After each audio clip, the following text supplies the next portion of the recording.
Sir எங்கே sir போயிருந்தீங்க? Sir போன வாரம் நம்ம வளசரவாக்கம் எஸ்ஐ வந்திருந்தார் சார். சரி ஓகே. அவரோட அப்படி பேசிட்டு மத்தியானம் லஞ்ச் சாப்பிட்டு சாயந்தரம் வரும்போது விழுப்புரத்துலேருந்து ஃபோன் பண்ணார் சார். ஏய் பேச்சு வழக்கு பஞ்சாயத்து பூரா எஸ்ஐ இப்படியே தான். போலீஸ்கார ஃப்ரெண்ட்ஸ் நிறைய பேர் இருப்பாங்க. மேஷத்தில் மட்டும்தான் சூரியன் உச்சம் சனி நீச்சம். சூரியன் உச்சம் என்பதால் ஆளுமை பிடித்தவர்கள். மேஷராசிக்காரங்கள் இருக்க பெரிய ப்ராப்ளமே,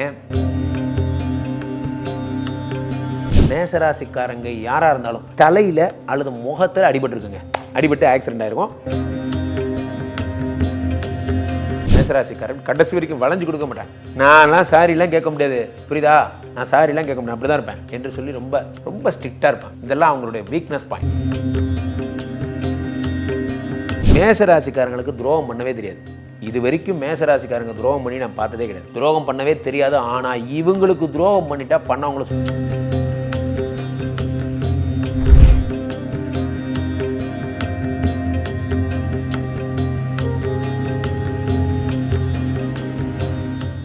உலகெங்கிலும் இருக்கும் ரியல் ஒன் ஆன்மீகம் நேயர்கள் அனைவருக்கும் வணக்கம். நான் உங்கள் ராம்ஜி. நாம் இப்பொழுது என்ன பார்க்கிறோம் என்றால், ஒவ்வொரு ராசிக்கும் உரிய உங்களுக்கே தெரியாத விஷயங்கள்.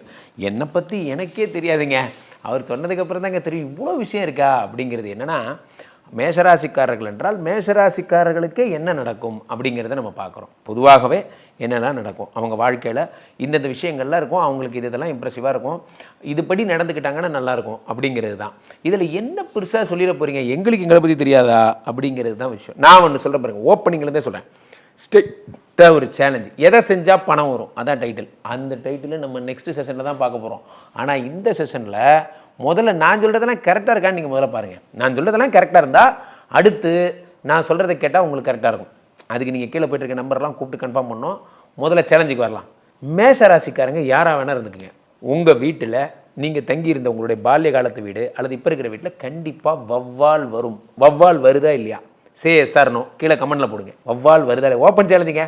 வவ்வால் வருதா இல்லையா? அடுத்து, மேஷராசிக்காரர்கள் வீட்டில் எப்பயாவது மழை பெஞ்சுதுன்னு வச்சுக்கோங்களேன், மழை தண்ணி கண்டிப்பாக அவங்க வீடுக்குள்ளே வரும். மழை தண்ணி இப்போ டி நகர் மாதிரி வீடு, மாம்பழம் மாதிரி வீடு நான் சொல்கிறாங்க இல்லையா, மழை தண்ணி சில பேர் வீடு வந்து ரொம்ப அஃபெக்ட் ஆகிருக்கும். ஃபார் எக்ஸாம்பிள் நம்ம தாம்பரம் பக்கம் பெருங்குளத்தூர்லாம் பார்த்தீங்கன்னா நிறைய மேஷராசிக்காரங்க வீட்டில் நிறைய தண்ணியால் அவங்க பாதிக்கப்படுவாங்க.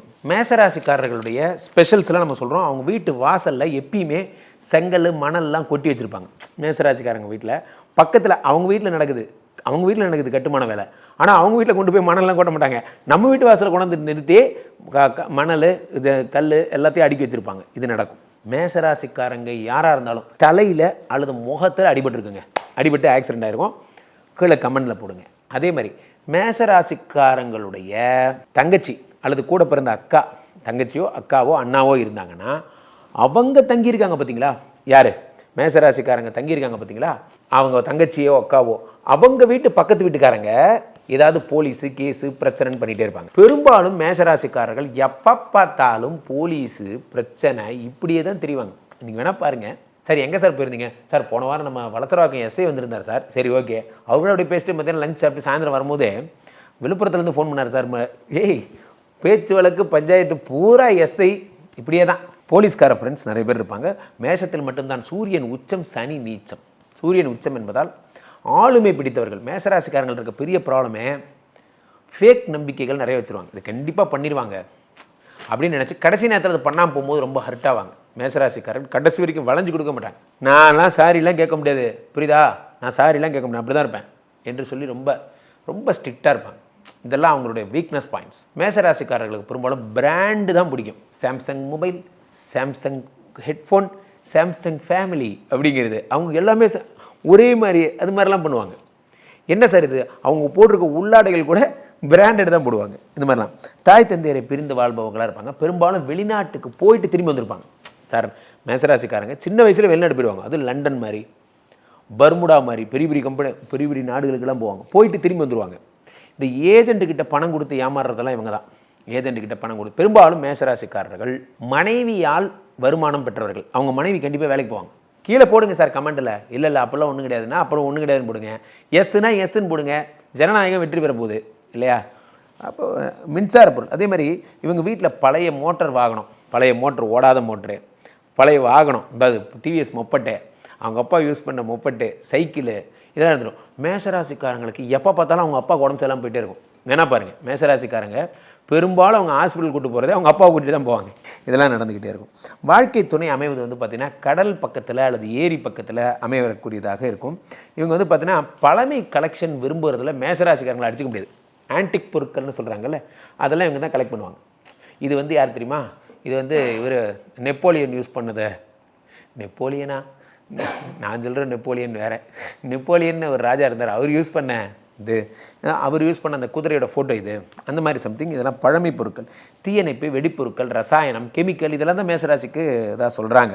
இதில் வந்து கடகம், விருச்சிகம் இதெல்லாம் வந்து பகை வீடுகளாக இருக்கிறார்கள். அன்றைக்கு முன்னோர்கள் பயன்படுத்திய பொருட்களை இவங்க நிறையா பயன்படுத்தும். முன்னோர்கள் பயன்படுத்திய பொருட்கள் செய்கிறது ஒன்று செய்கிறது. இப்போ மேஷராசிக்காரங்க வீட்டில் யாராவது மத நம்பிக்கையுடையவர்கள், ஜோதிடம் சார்ந்த, ஆன்மீகம் சார்ந்த குருமார்கள் யாராவது ஒருத்தர் கண்டிப்பாக இருப்பாங்க. குருமார்கள் கண்டிப்பாக அவங்க வீட்டில் ஒருத்தங்க இருப்பாங்க. அந்த கடவுள் சம்மந்தப்பட்ட தொழிலில் ஈடுபடுப்பாங்க. மேஷராசிக்காரங்க பொதுவாகவே ஆன்டிக் மட்டும் இல்லை, அமானுஷங்களின் நம்பிக்கையுடையவராக இருப்பாங்க. பெரும்பாலும் அமானுஷம். இவங்க பார்த்திங்கன்னா உக்ரதெய்வ வழிபாடுகளை மேற்கொள்கிறவர்களாக இருப்பாங்க. உக்ரதெய்வ வழிபாடு அவர்கள் வந்து பார்த்திங்கன்னா இந்த ரொம்ப ரொம்ப உக்ரதெய்வமாக அதை வசியம் பண்ணுறது, தேவதைகளை வசியம் பண்ணுறது போன்ற விஷயங்கள்லாம் ஈடுபடுவாங்க. மேஷராசிக்காரங்க அல்லது ஈடுபடுறவங்களோட இவங்களுக்கு தொடர்பு இருக்கும். இது போன்ற விஷயங்களாக இருக்கும். மேஷராசிக்காரங்களுக்கு துரோகம் பண்ணவே தெரியாது. இது வரைக்கும் மேஷராசிக்காரங்க துரோகம் பண்ணி நான் பார்த்ததே கிடையாது. துரோகம் பண்ணவே தெரியாது. ஆனால் இவங்களுக்கு துரோகம் பண்ணிட்டா பண்ணவங்கள சும்மா விட மாட்டாங்க. சும்மா மட்டும் விடவே மாட்டாங்க. நீங்கள் சும்மா விட்டுருவாங்கன்னு மட்டும் நினச்சிடாதீங்க. அந்த எண்டுக்கு போயாவது பழி வாங்கி தான் தீருவாங்க. இது மேஷராசிக்காரங்களுடைய குணம். தீ விபத்து ஏற்படும். பராமரிக்காத சொத்து அவங்க வீட்டில் ஒன்று கண்டிப்பாக இருக்கும். அவங்க அப்பாவோட சொத்து ஒன்று கீழே போடுங்க சார் கமெண்டில். ஆமாம் சார், எங்கள் அப்பாவோட சொத்து ஒரு பராமரிக்காத சொத்து ஒன்று இருக்குது, எங்கள் அப்பாவோட சொத்தில் ஒரு பிரச்சனை, ஒரு வில்லங்க இருக்குது அப்படிங்கிறது ஒன்று போடுங்க. நான் தான் ஓப்பன் சேலஞ்சுன்னு தானே சொல்கிறேன். எனக்கு பராமரிக்காத சொத்து ஒன்று இருக்கும். உடன் பிறந்தவர்கள் இராணுவம், போலீஸ் போன்றவற்றில் இருப்பாங்க. அது வேலையை மாற்றிக்கிட்டே இருப்பாங்க. உடன் பிறந்தவங்க பெரும்பாலும் இவங்களோட அக்கா பையன், அக்கா பொண்ணு இவங்க மேலே ரொம்ப உயிரே வச்சுருப்பாங்க. தன்னோட பையன் மாதிரி அவங்க அக்கா பையனையும் ரொம்ப பார்த்துப்பாங்க. கூட பிறந்தவங்களுக்காக இவங்க ரொம்ப மெனக்கெடுவாங்க. அதான் அவங்களுடைய மைனஸும் அதுதான், ப்ளஸ்ஸும் அதுதான். எப்பயுமே குடும்பமாக இருப்பாங்க. அம்மா, அப்பா, கூட பிறந்தவங்க, அண்ணா, தங்க எல்லாரும் கூட இருப்பாங்க. இவங்க பக்கத்து வீட்டிலேயே ஒரு நர்ஸோ ஒரு டீச்சரோ இவங்க பக்கத்து வீட்டிலே இருப்பாங்க. வாகன யோகம் இருக்கும். மேஷராசிக்காரங்க வீடு இங்கே இருக்குன்னா அவங்க வீட்டு கொஞ்சம் தூரம் முன்னாடியே ஒரு தண்ணி தொட்டி ஒன்று இருக்கும். எப்படியே தண்ணி தொட்டி ஒன்று அவங்க வீட்டு வாசல்லையே இருக்கும். பேரும் புகழும் வந்து சொந்த ஊரில் கிடைக்கிறதுல வெளியூரில் தான் மேஷராசிக்காரங்களுக்கு கிடைக்கும். தாத்தாவோ அல்லது அப்பாவோ, மேஷராசிக்காரங்களுடைய அப்பாவோ அல்லது தாத்தாவோ 2 தாரம் செஞ்சுருப்பாங்க. 2 தாரம் செஞ்சுருப்பாங்க. தந்தை வழி உறவில் கோமதி, லக்ஷ்மி அப்படிங்கிற பேர் கண்டிப்பாக இருக்குது. போடுங்க சார் கமெண்டில், தைரியமாக சொல்கிறேன்ல. இவர்களுடைய தந்தை வழி உறவில், மேஷராசிக்காரங்களுடைய தந்தை வழி உறவில் கோமதி, லக்ஷ்மி இருக்காங்களா பாருங்கள். அதே மாதிரி இவங்க வீட்டிலேயே முருகன், சரவணன், திருமால் அந்த மாதிரிலாம் இருக்கிற நண்பர்கள் இவரோட ஃப்ரெண்ட்ஸாகவே இருப்பாங்க. சரவணன் இதெல்லாம் இவங்களோட ஃப்ரெண்ட்ஸாக இருப்பாங்க. இவங்க வீட்டில் தாயாருடன் பிறந்த ஒருவர் சின்ன மத்திய வயதில் இறந்துருப்பார். இவங்களோட மேஷராசிக்காரங்களோட தாயாரோட பிறந்த ஒருவர், அதாவது இவங்களோட மாமா அல்லது பெரியப்பா அந்த மாதிரி யாராவது ஒருத்தர் சிறு வயதிலே இறந்துருப்பார். குழந்தை இல்லை இவங்களுக்கு, பெரும்பாலும் அவங்களுக்கு குழந்தை இல்லாமல் இறந்துருப்பார். குழந்தை பிறந்த பின் தான் அவங்க தொழிலில் முன்னேற்றம் ஏற்படும். மேஷராசிக்காரங்களுக்கு புத்திர பிராப்திக்கு அப்புறம் தான். உடன் பிறந்தவர்களுக்கு முருகனோ கிருஷ்ணனோ பேர் இருக்கும். கீழே போடுங்க கமெண்டில், சேலஞ்சுன்ட்டனே. முருகனோ கிருஷ்ணனோ பேர் இருக்கும். அப்பா வழி சொத்தில் பாக பிரிவினை பிரச்சனைலாம் வரும். சரி சார், நீங்கள் சொல்கிறதெல்லாம் ஆல்மோஸ்ட் கரெக்டாக இருக்குது சார். இப்போ மேஷராசிக்காரங்களுக்கு காசு வரும்னா என்ன சார் செய்யணும்? சொல்ல மாட்டேனே. அப்போ ரியல் ஒன்று ஆன்மீகத்தை சப்ஸ்கிரைப் பண்ணணும், ஷேர் பண்ணணும். பார்ட் 2க்காக வெயிட் பண்ணணும். இது பார்ட் 1. ஸோ இது என்ன செஞ்சால் காசு வரும், முதல்ல உங்களுக்கு ப்ரூவ்டு நம்பிக்கை வந்துருச்சா, என்ன செஞ்சால் காசு வருங்கிறத அடுத்த பதிவில் சொல்கிறேன். மீண்டும் ஒரு நல்ல பதிவில் சந்திப்போம். கீழே போய்ட்டு நம்பரை கூப்பிடுங்க. உங்களோட சொந்த ஜாதகத்தை புக் பண்ணிக்கோங்க. உலக புகழ் வாய்ந்த நமது ஸ்ரீமடத்திலே தினசரி விஷ்ணுமாயாவிற்கான யாகங்களும் ஹோமங்களும், விஷ்ணுமாயாவுக்கு இவ்வளோ பெரிய சில இருக்கிற ஒரே மடம் ஸ்ரீமடம் மட்டும்தான். இங்கே வந்து பாருங்கள். மீண்டும் ஒரு நல்ல பதிவில் சந்திப்போம். நன்றி, வணக்கம்.